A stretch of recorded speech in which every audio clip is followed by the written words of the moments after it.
नमस्कार मैत्रिणींनो, तुमचं पुन्हा एकदा स्वागत आहे माझ्या मराठी यूट्यूब चॅनलमध्ये। तर खूप छानशी अशी सकाळ झाली होती, मस्त रात्री पाऊस झालेला होता, त्याच्यामुळे सकाळी वाटलं ऊन पडतं की ना, पण खूप मस्त असा सूर्य उगवलेला आहे। तर मी बाहेर शूट घेण्यासाठी आलेली होती दरवाजाच्या बाहेर। तर गाय पण मस्त माझ्याकडे बघत होती, म्हटलं तिचंही शूट घ्यावं। तर तिलाही वाटत असेल की माझं आज का शूटिंग करत आहे ही, तर मस्त अशी बसलेली होती। नंतर मिस्टरांचाही टिफिन करून द्यायचं होतं, त्यांना भाडं होतं। मस्तपैकी शेंगदाण्याची चटणी आणि पोळ्या करून दिलेल्या होत्या।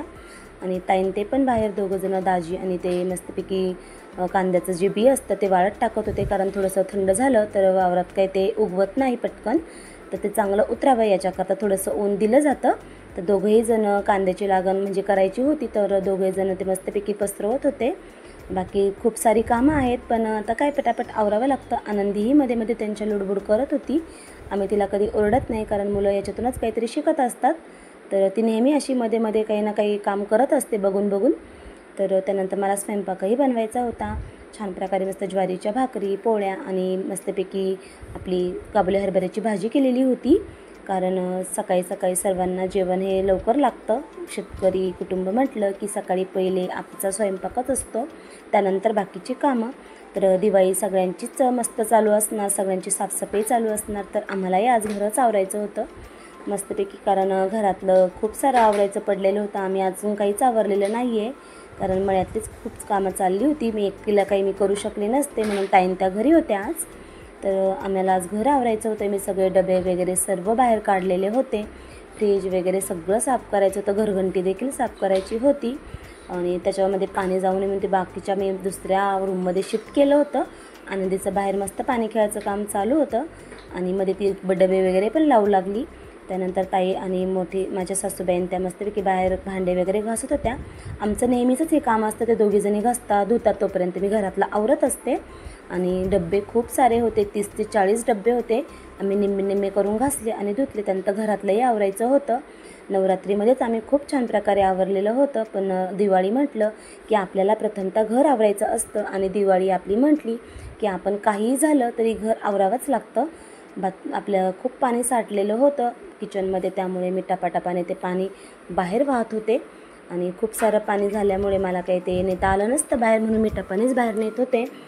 आपलं खूप सारे कामं म्हटली तर प्रथमतः आपल्याला आपल्या किचनपासूनच सुरुवात करावी लागते, कारण आपली महालक्ष्मी माता आपल्याला प्रसन्न व्हावी म्हणून आपण सगळं घरातलं असं क्लीन वगैरे स्वच्छ करून घेत असतो। तर ताईने आज डायरेक्ट नळीच घेतली होती, कारण आम्ही संपूर्ण घर असं नळीखालीच धुवून काढतो। दोघीजणी खूप भिजलो होतो मध्ये नळीमुळं, आणि त्याच्यामुळं मग आम्ही दोघींनी कपडे बदलले, ती साडी मी गाऊन घातलेला दुसरा, आणि पुन्हा आम्ही उरलेले भांडे होते ते घासण्यासाठी बसलो। छोटे मोठे खूप सारे भांडे होते, मोठे डब्बे फॅमिली मोठी असल्यामुळे खूप सारे भांडे लागतात, आणि जेवढे काही आमचे वापरायचे भांडे होते आम्ही तेवढेच घासायला काढले होते। अजून तर दिवाणमध्ये खूप सारे भांडे आहेत, पण आम्ही ते काही वापरलेले नाही म्हणून ते काही काढले नव्हते। आनंदी आणि अक्षू म्हणजे माझी भाची, त्या दोघीही जणी आम्हाला भांडेमध्ये नेऊ लागल्या। तर मुलांनाही कसं कळतं की आपल्या मम्मीने त्या मस्तपैकी काम करताय, थकले असतील तर त्यांना सांगावंच लागलं नाही। घरामध्ये सगळे भांडे त्यांनी आणून ठेवले, आणि मस्तपैकी छान प्रकारे त्या दोघीजणी अशा काम करू लागत होत्या खूप मस्त। आणि छोटे छोटे चिमुकले हात आपल्याला हातभार लावत असतात, त्याच्यामुळे मी त्यांचाही व्हिडिओ शूट केला।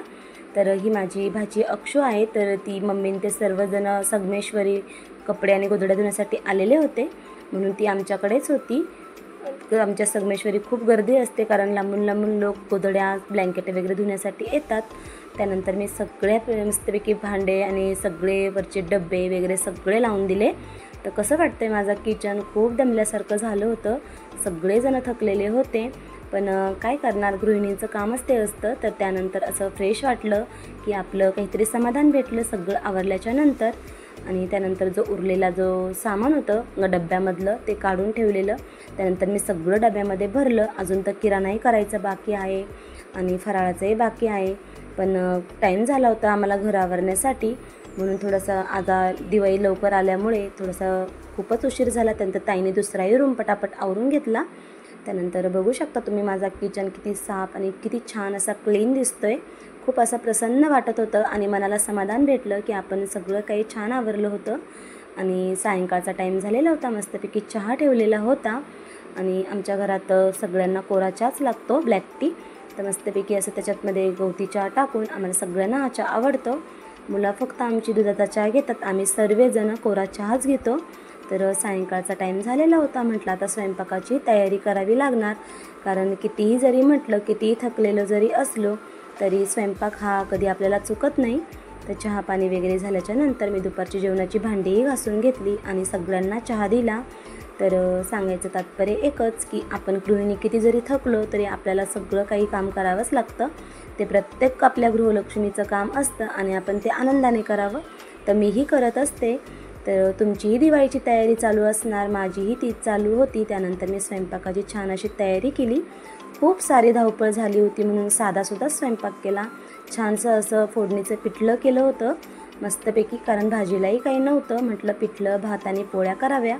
फास्ट आणि 15 मिनटात होणारा आपला मस्तपैकी महाराष्ट्रीयन पद्धतीचा स्वयंपाक केला. सगळ्यांना आमच्या घरात पिठलं आवडतं. सासऱ्यांनाही चव नव्हती तोंडाला, त्यांना कावीळ झालेली होती. म्हटलं मस्तपैकी पिठलं करावं. तर सगळ्यांनी आवडीने अशी पिठलं, भात आणि पोळ्या खाल्ल्या. तर तुम्हाला आजचा माझा ब्लॉग कसा वाटला मला नक्की कमेंट करून सांगा आणि भेटूया पुन्हा एकदा एका नवीन ब्लॉगमध्ये. तोपर्यंत सगळ्यांना शुभरात्री.